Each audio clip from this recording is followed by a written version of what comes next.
A continuación, tenemos a Sebastián Bolaños, que viene también en representación del CIPRONA.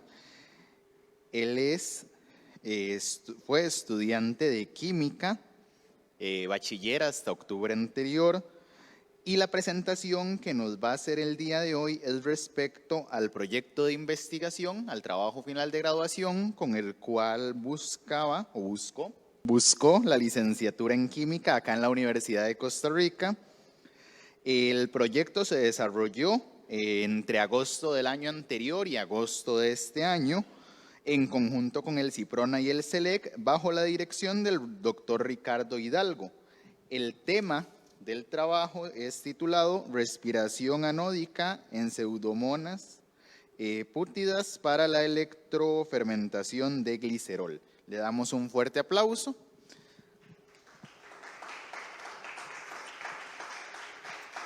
Buenos días. El día de hoy, como ya mencionaron, voy a hablarles de lo que fue mi proyecto de licenciatura en química. Básicamente voy a hacerles un resumen de la investigación que realicé como parte de la licenciatura, y mi proyecto ya por título, bueno, la presentación ya por título, Respiración anódica en pseudomonas pútidas para la electrofermentación de glicerol. Bien, entonces para explicarles un poco de qué se trata este proyecto, para ponerlo en contexto, o más bien quiero destacar 3 puntos importantes del título de la presentación. Lo primero es que estoy hablando aquí de glicerol, y esto tiene que ver con que el proyecto está justificado. La motivación del proyecto es en desarrollar una estrategia para el aprovechamiento de esta sustancia. Luego, aparecen aquí también estos términos de respiración anódica y electrofermentación, y esto tiene que ver con lo que es el uso de sistemas bioelectroquímicos, que más adelante voy a explicarles de qué se trata este tipo de sistemas.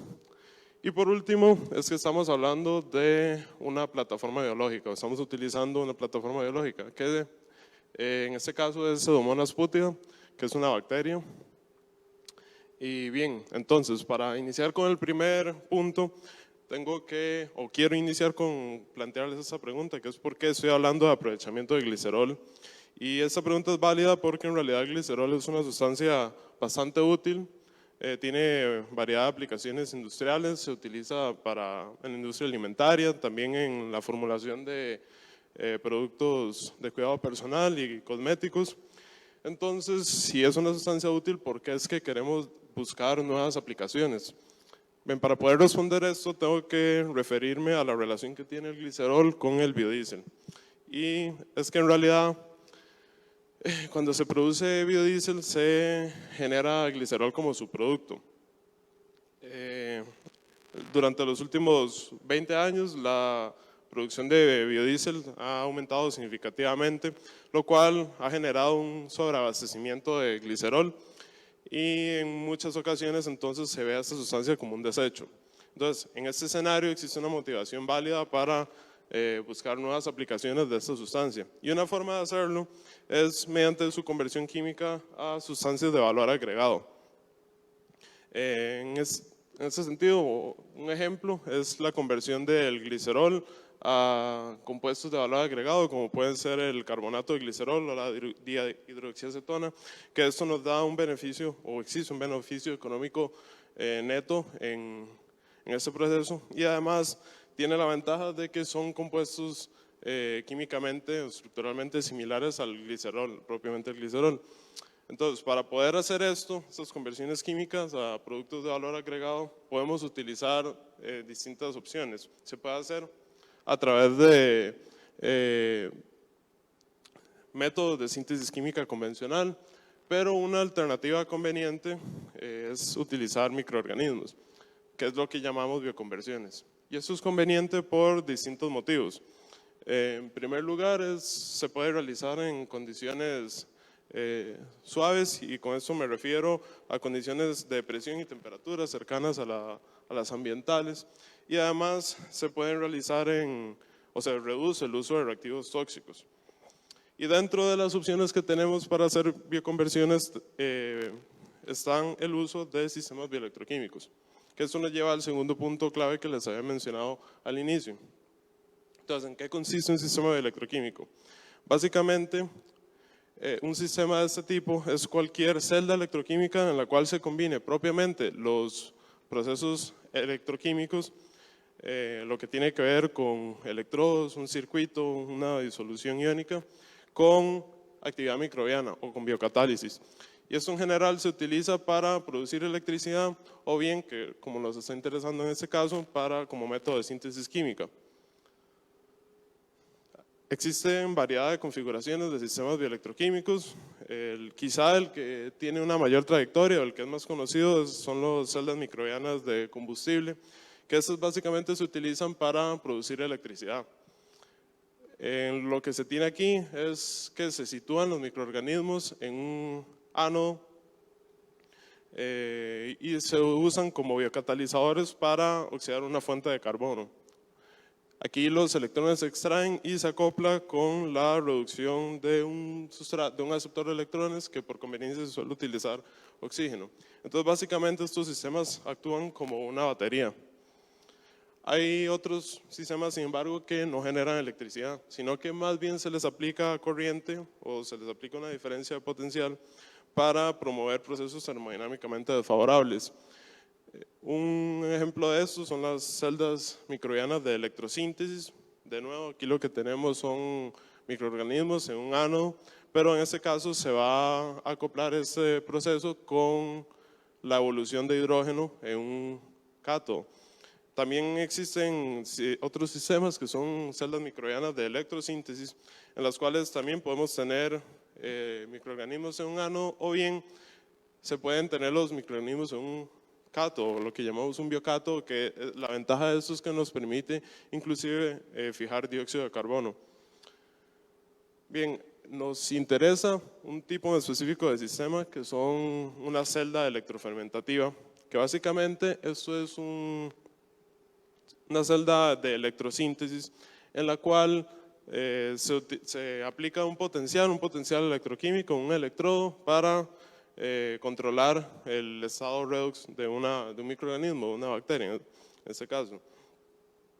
Esto con el fin de modificarlo, modular su metabolismo para dirigirlo hacia la producción de un cierto producto de interés como método de síntesis química. Entonces, además de electrofermentación, nos va a interesar la electrofermentación anódica, que en este caso vamos a oxidar un sustrato orgánico, una fuente de carbono, y los electrones que producimos van a ser evacuados a través de un electrodo, como se muestra en esta figura.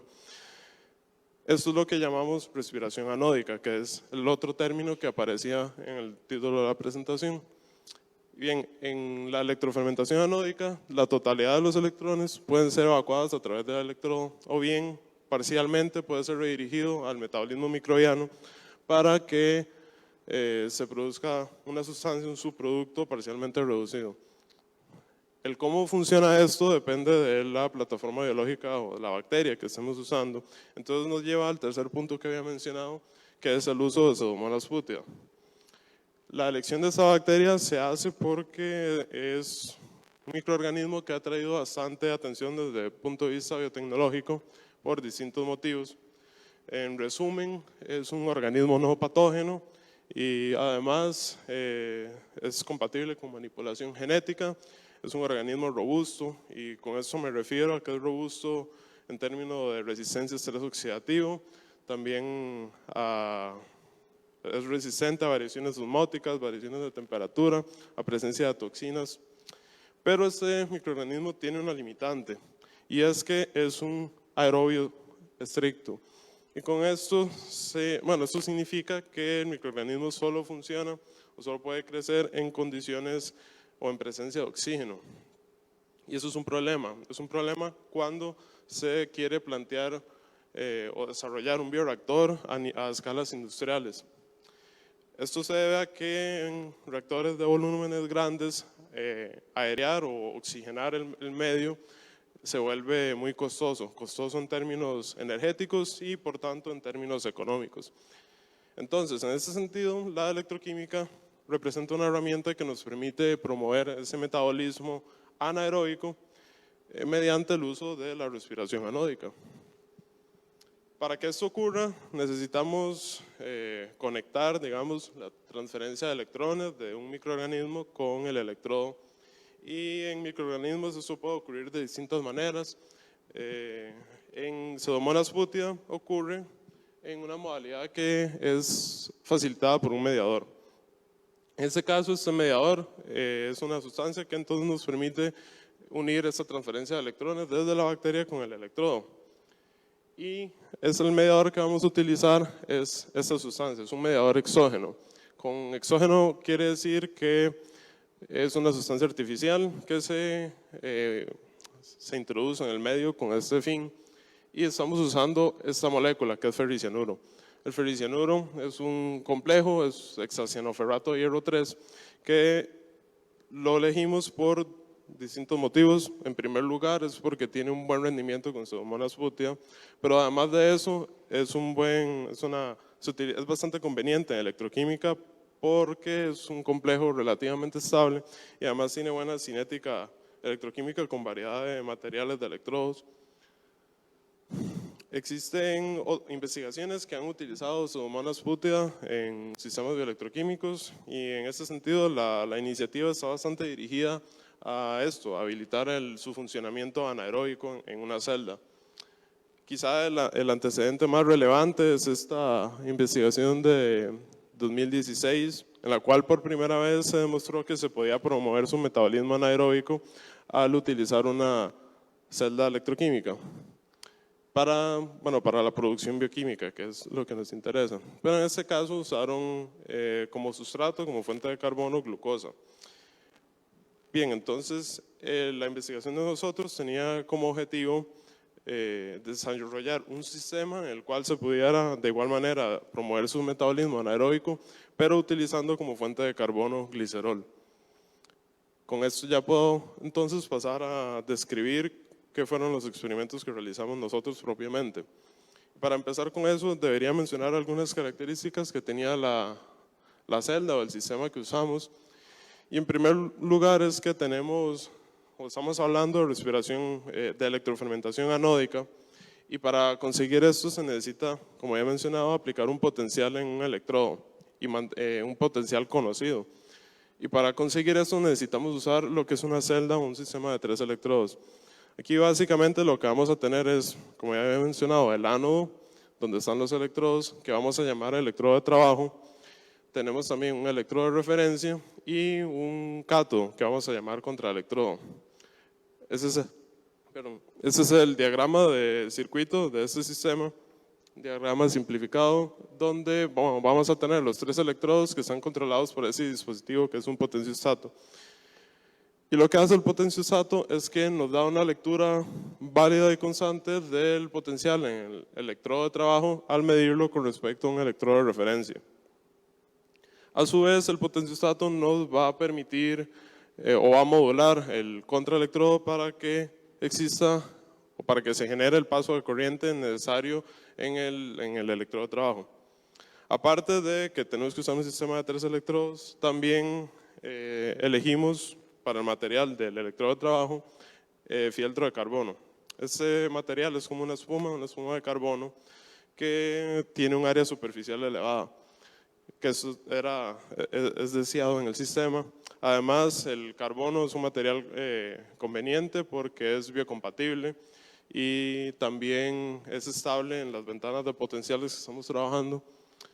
Aparte del material del electrodo, también quiero mencionar que usamos un sistema de 2 compartimentos, que básicamente es que tenemos una barrera entre el electrodo de trabajo y el contraelectrodo.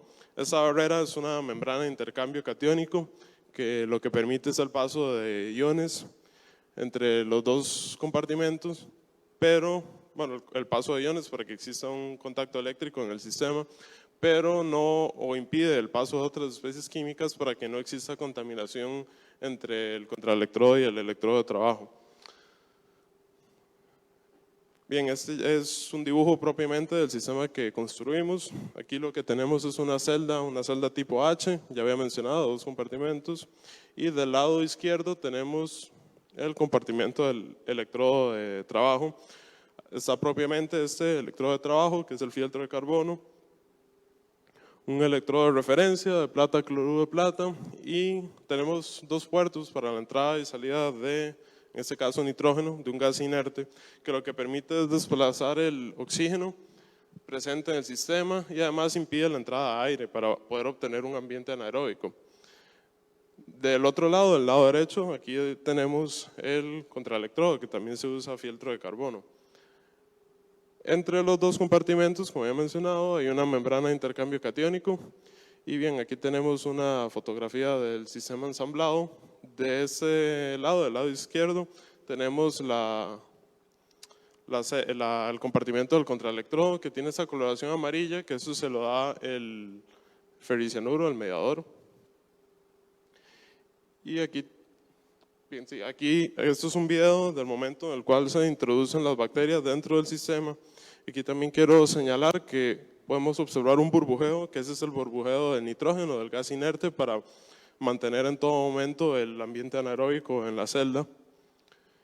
Pero bien, ¿cómo realizamos entonces los experimentos de electrofermentación con este sistema?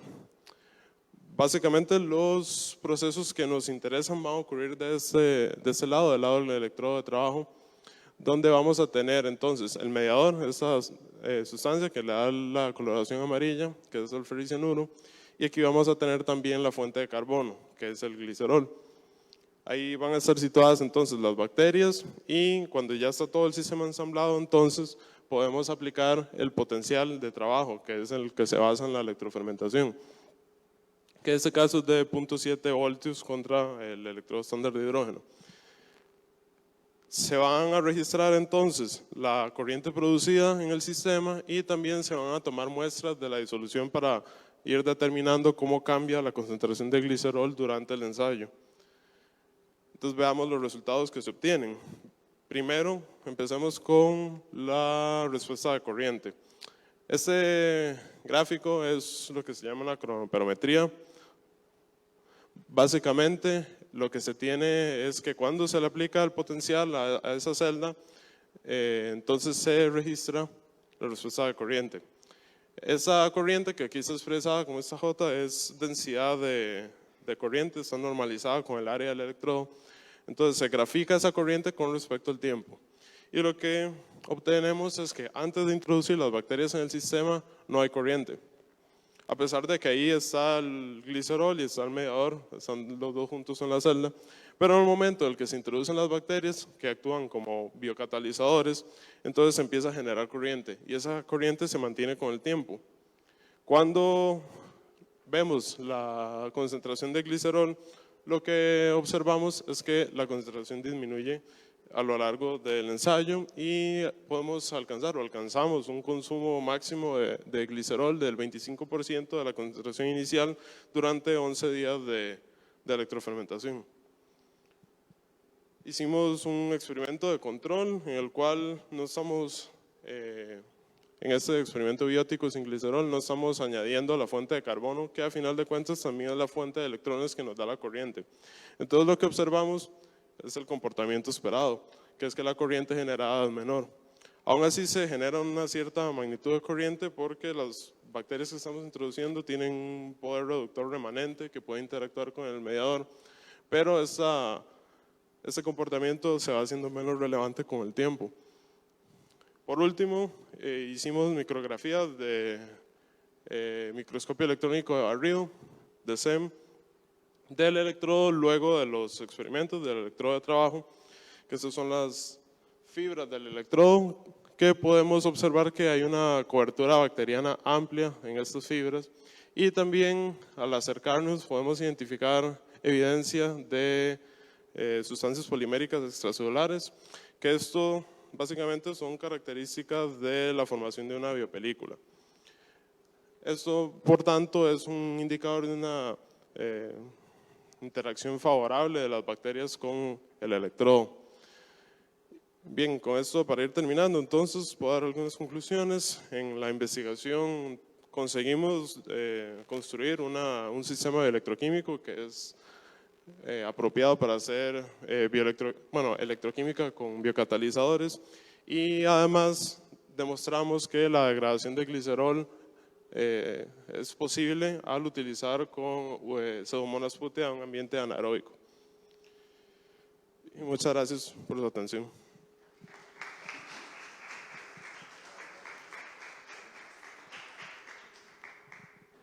Buenos días. Ok, el objetivo de la investigación era poder aprovechar el glicerol, ¿verdad? Sí. Es posible usar a bacterias anaeróbicas también, me imagino. Es correcto, sí. Eh, Sí, no, la motivación de la investigación es aprovechar glicerol, pero el objetivo del trabajo era tomar una bacteria que no puede hacerlo de forma anaeróbica, perdón, y forzar mediante el sistema bioelectroquímico que lo hiciera en condiciones anaeróbicas, porque es una bacteria conveniente desde el punto de vista biotecnológico. ok. ¿Podría tal vez ser más económico utilizar alguna bacteria que sea anaeróbica desde el punto de vista industrial? Sí, es correcto. Por ejemplo, Escherichia coli, que luego también hicimos experimentos con Escherichia coli, es un anaerobio facultativo, entonces sí funciona en condiciones sin oxígeno y da un rendimiento mucho mayor que el de Pseudomonas putea. Pero sí, de Escherichia coli ya se conoce que tiene esa capacidad, digamos. Pero Pseudomonas putea, eso es lo interesante, que nunca había sido utilizada en esas aplicaciones. Y que es además, bueno, tiene bastante interés o es bastante conveniente para usarlo como un chasis genético. Entonces, es apropiado para realizar modificaciones que luego nos permitirían, una vez que ya demostramos que se puede hacer, se puede forzar su metabolismo anaeróbico, entonces se puede modificar para dirigir su metabolismo a la producción de ciertas sustancias, por ejemplo, porque eso se podría hacer con ingeniería genética. Entendido. Muchas gracias. Una consulta. Entonces, después de estos resultados, ¿qué seguiría o qué están haciendo? ¿Qué se podría hacer? Porque yo no he continuado el proyecto, digamos, pero sí, ¿qué se puede hacer? No se sabe, digamos, cómo está el flujo metabólico de la bacteria, entonces lo primero sería ver qué está haciendo, dónde se está dirigiendo ese carbono que estamos metabolizando. Y una vez que ya se identifica eso, ya se podría entonces plantear una estrategia para convertirlo en una plataforma de producción bioquímica, ¿verdad? Eso sería, pero sí, lo más importante entonces sería entonces determinar qué es lo que está pasando desde un punto de vista metabólico y también desde un punto de vista energético, en términos de factores redox, por ejemplo, y de producción energética, de ATP, por ejemplo. Aquí me escuchan, sí. No, para elaborar un poco ahora en esa pregunta que hizo Rosaura. Bueno, y Sebas, como ya terminó la licenciatura, ya no está trabajando en el proyecto, pero la línea que también queremos explorar ahora con mi nuevo estudiante, José, es también hacer tal vez como una comparación entre diferentes organismos que tienen diferentes, digamos, como tipos de metabolismos, para tratar como de entender cuáles son los factores que más inciden en un buen aprovechamiento de glicerol, digamos, en condiciones anaeróbicas, así con estos sistemas. Entonces, esa es como la línea que estamos tratando de seguir en este proyecto. Ok, me acaba de surgir la duda, ahora que están hablando de la compresión de este glicerol, en los resultados que muestra habla que hay una reducción de glicerol. ¿Eso significa que determinaron solo o sea, la disminución de glicerol o si analizaron qué otras sustancias estaban produciendo? Porque hablaba que estaban aprovechando para hacer un cambio del glicerol a sustancias con mayor beneficio económico. Entonces quería saber si hicieron como ese análisis sobre qué otros componentes estaban produciendo a la hora de degradar ese glicerol. Sí, no, el flujo metabólico en este momento está desconocido, digamos. Entonces, básicamente solo estamos demostrando que disminuye la concentración de glicerol. Lo que hace la bacteria con el glicerol, eso se puede, o sea, se puede suponer que sigue un poco de la misma línea que lo hace en forma aeróbica, que de forma aeróbica sí consume glicerol y sí se sabe por dónde se va el carbono, pero realmente no podemos asegurar que eso es lo que está pasando. Entonces no sabemos qué se está generando, pero sí nada más que se degrada el glicerol. Gracias. Muchas gracias a Sebastián por su participación.